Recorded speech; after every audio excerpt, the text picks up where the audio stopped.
Aku Alek Malau, kelahiran Batubara, dulu Asahan, asal dari Samosir, Sumatera Utara.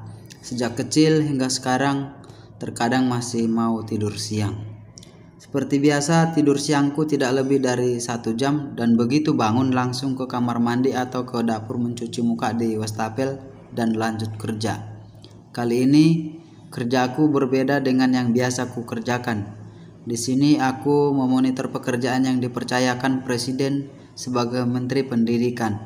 Karena sebelum jadi Menteri Pendidikan, aku seorang rektor di kampus yang cukup ternama.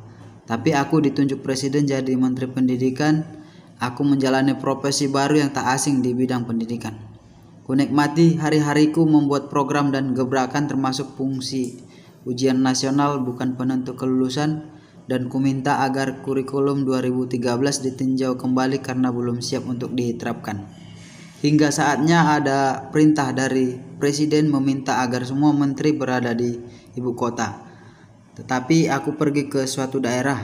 Tiba-tiba Presiden mengumumkan pergantian menteri dan namaku termasuk yang digantikan alias dipecat. Apalagi mau ku bilang, itu hak prerogatif Presiden.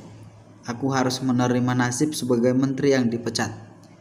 Tak lama aku dipecat, aku hampir putus asa, tapi aku semangat dan memilih jadi politikus. Ketepatan ada lowongan untuk jadi gubernur, bersaing dengan gubernur yang sedang menjabat.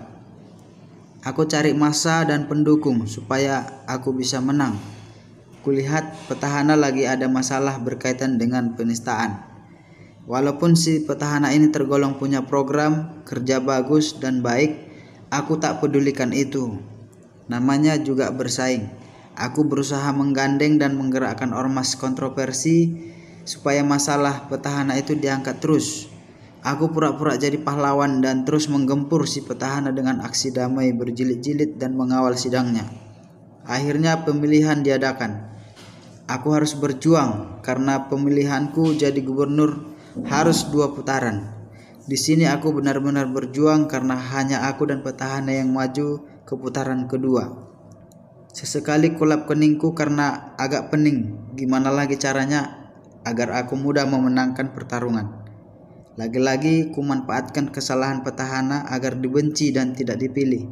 Ku kerahkan massa yang lebih besar untuk aksi damai berjilid-jilid dan ku janjikan DP rumah 0 rupiah, lapangan kerja dan lainnya. Tak sia-sia usahaku, akhirnya aku pun terpilih jadi gubernur. Aku merasa hebat karena aku menteri yang bertentangan dengan presiden dan dipilih rakyat yang bodoh dan tolol pula jadi gubernur. Aku jadi gubernur. Pucuk pimpinan provinsi ada di tanganku. Suka-suka aku mau buat program gubernur yang dulu kurombak habis-habisan. Mengatasi banjir kupaksa air harus masuk ke bumi. Ku stop tidak pakai gorong-gorong. Aliran sungai ku buat bau dan bersampah. Yang kujanjikan dulu tak kurealisasi. Kan aku sudah gubernur. Suka-suka akulah mau berbuat apapun. Aku pemain tunggal tanpa wakil. Tak kubutuhkan wakil gubernur biar aku bebas sebebas-bebasnya mengatur anggaran dan proyek. Banyak pejabat daerahku tertekan batin. Tak senang silahkan mundur. Macam manalah supaya aku terus disoroti media. Ku buat balapan di provinsi yang kupimpin meski berlawanan dengan menteri dan presiden. Kan aku gubernur di provinsi ini. Jangan protes. Pendukungku sekali arahkan langsung demo bisa berjilid-jilid. Kalau ada yang protes ku jawab dengan retorika dan teori jurus silat lidah. Sebagian dari pendukungku sudah ada yang bertentangan dengan program dan cara kerjaku. Yang pendukung setia malah ada yang mengarahkanku untuk jadi presiden berikutnya. Pendukungku untuk jadi presiden pun sudah ada di beberapa provinsi lain. Masih ada yang senang denganku. Meskipun aku menteri yang dipecat, gubernur yang goblok dan tak tahu kerja, dan ada pendukungku yang bodoh dan tolol. Suara banyak yang mengeluh-elukan aku, memanggil-manggilku sampai akhirnya aku terbangun dan terkejut.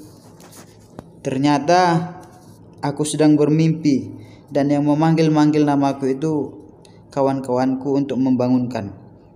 Mereka heran, biasanya tidur siangku hanya 1 jam, Tapi kali ini tidur siangku lebih dari 2 jam. Kulihat sekitarku, ingin kulanjutkan tidurku, karena mimpi lebih indah daripada kenyataan. Memang sebelum tidur siang itu aku menghayal jadi presiden di negeri entah berantah, sampai akhirnya terbawa mimpi.